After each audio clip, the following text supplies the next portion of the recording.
Zakaria pasal yang ke-9 ayat 9 sampai dengan ayatnya yang ke-10. Kita akan membacakan secara bersama-sama. Lembaga Alkitab memberikan judul Raja Mesias di Sion.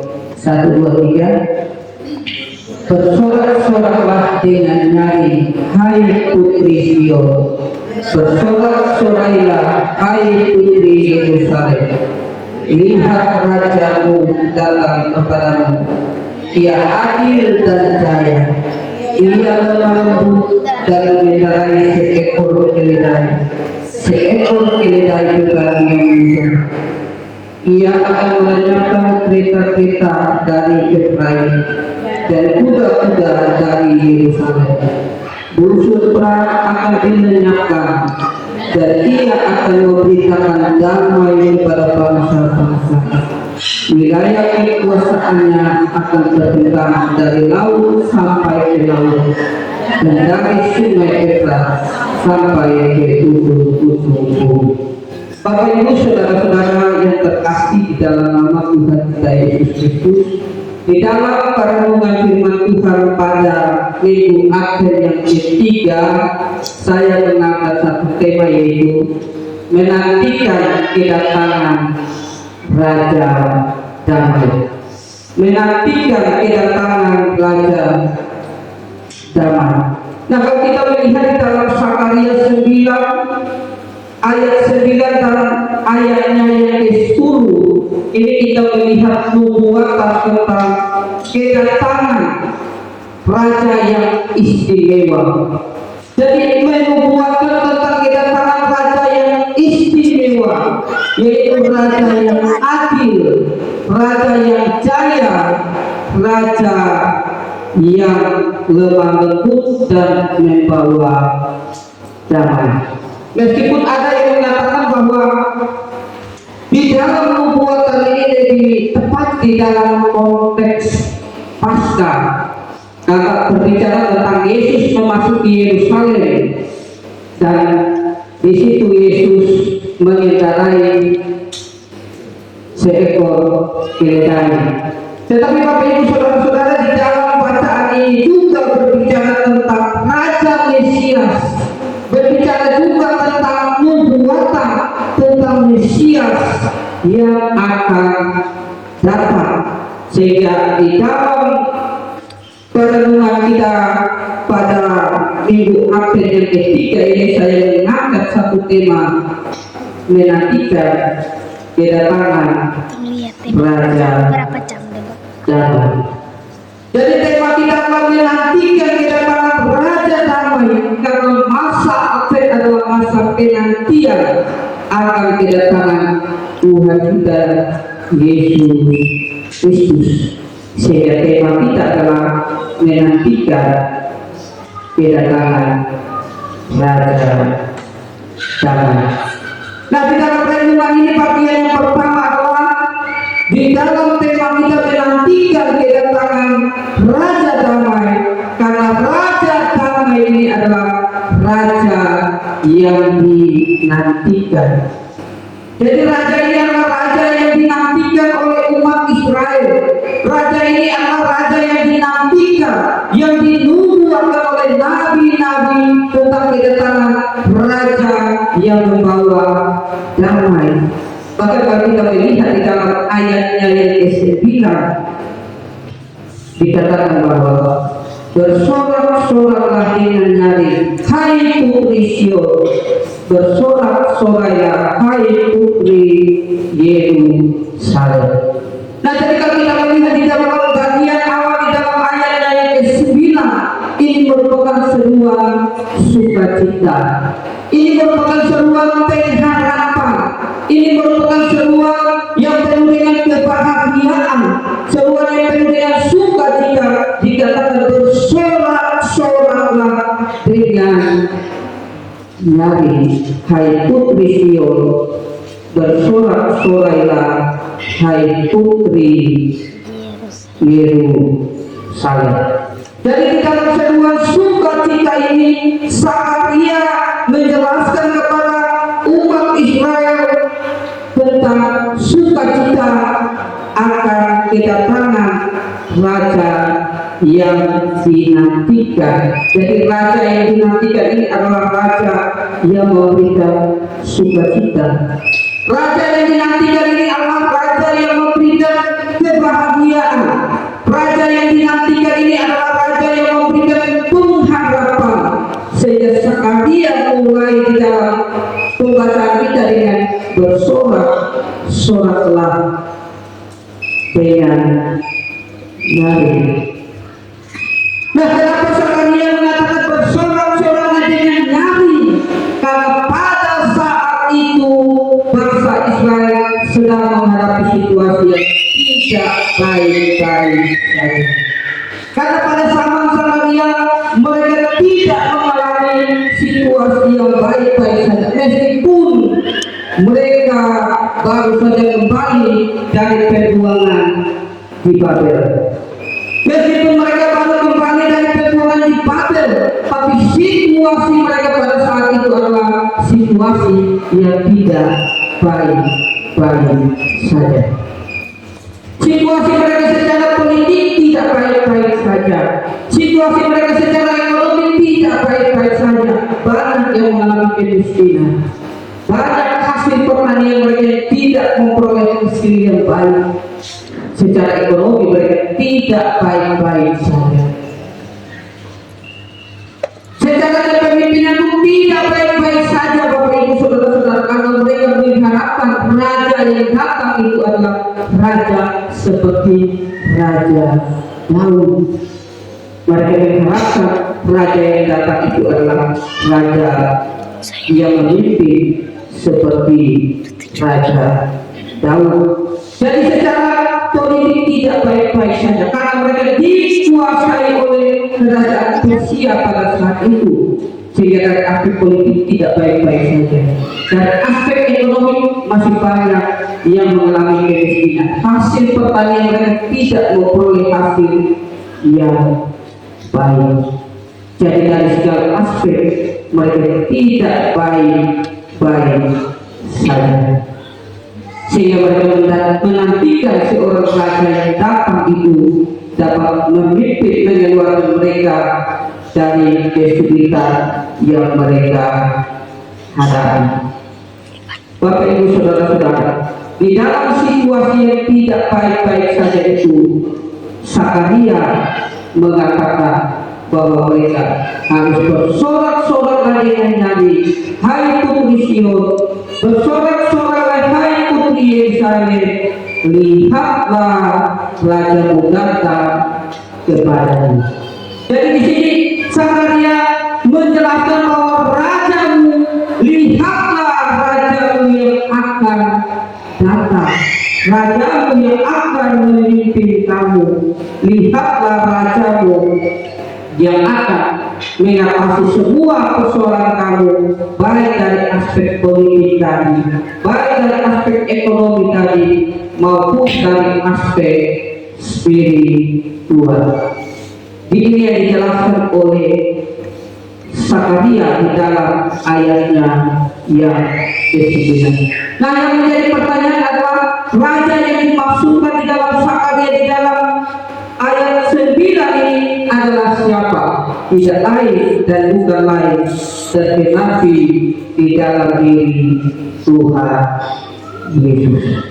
Jadi raja yang dinantikan di dalam sejarah perjalanan bangsa Israel, raja yang mereka nantikan tidak lain dan bukan lain yaitu Tuhan Yesus.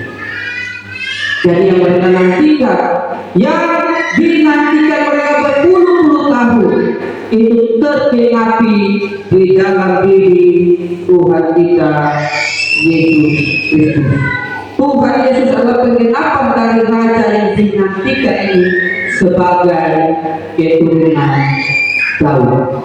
Jadi Tuhan Yesus menggenapi janji yang dinubuatkan oleh Zakaria di dalam kedatangan Tuhan Yesus. Sehingga Bapak Ibu Saudara-saudara, ketika kita membacakan Zakaria ini bukan sekedar nubuatan yang belum tergenapi, tetapi nubuatan ini tergenapi di dalam pribadi Tuhan kita Yesus Kristus. Dia adalah Raja di atas segala raja. Dia adalah Tuhan di atas segala Tuhan.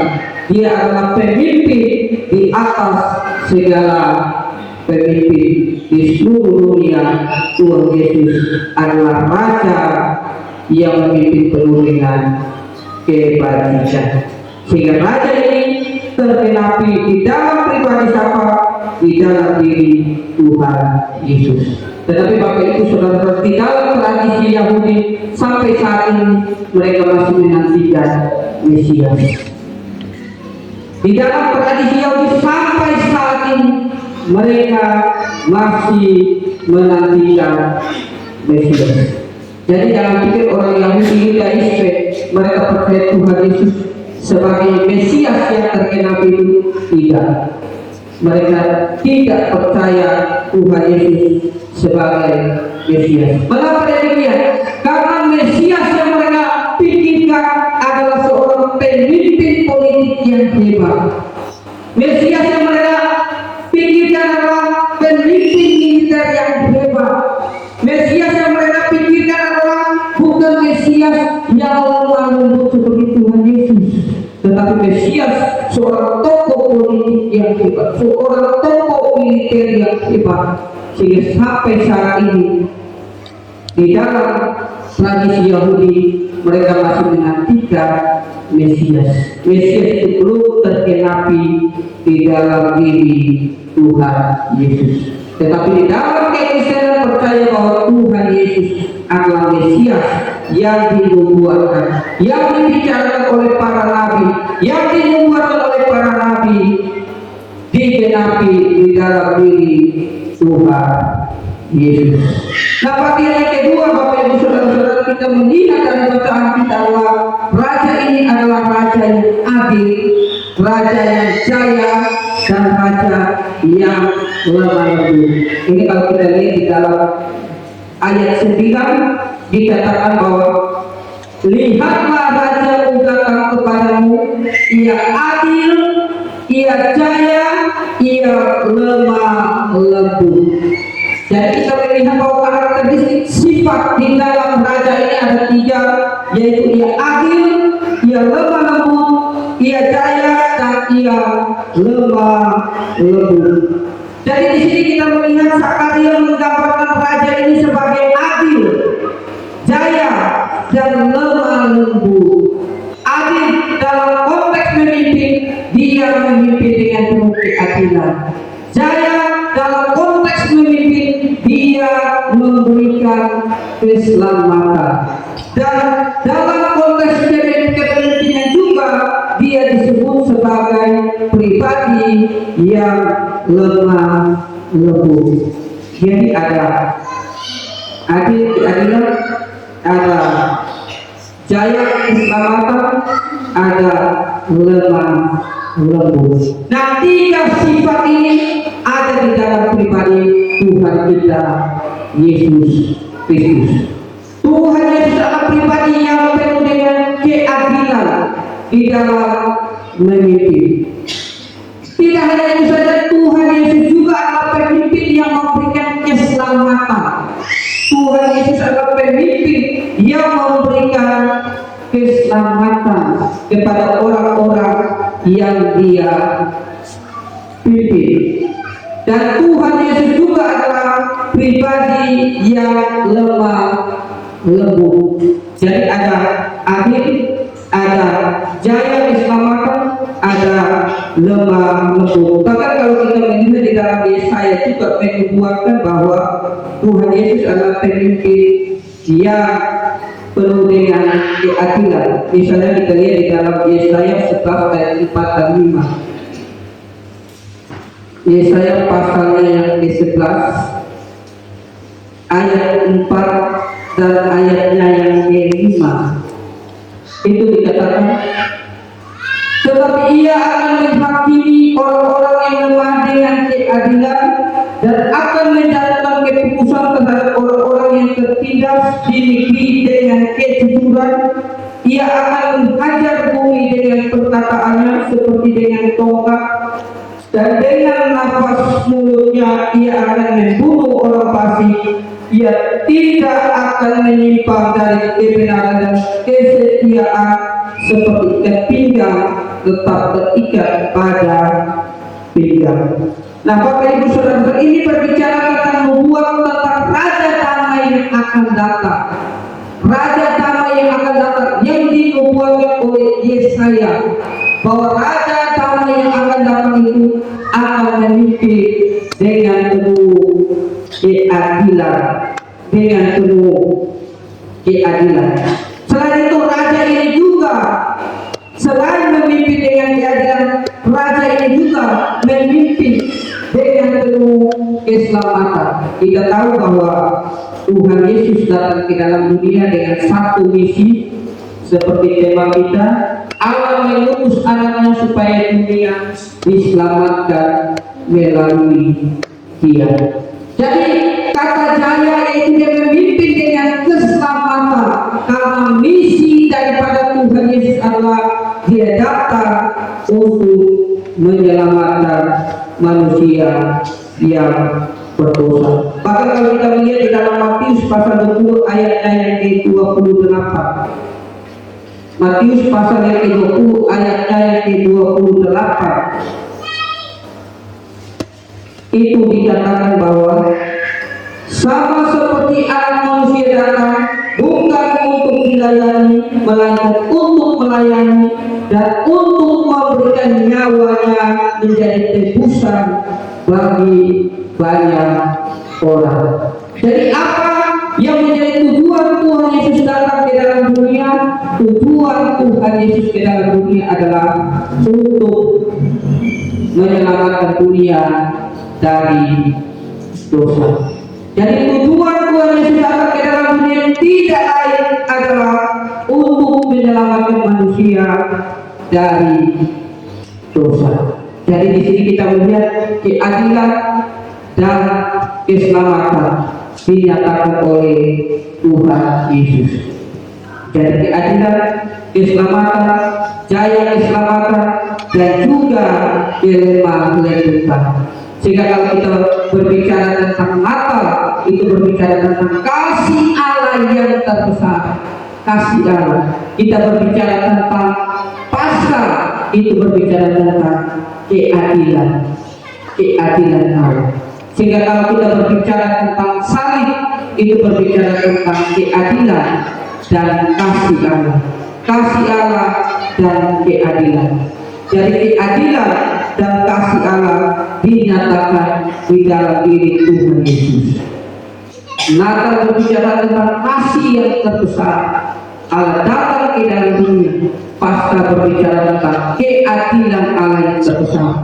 Dosa harus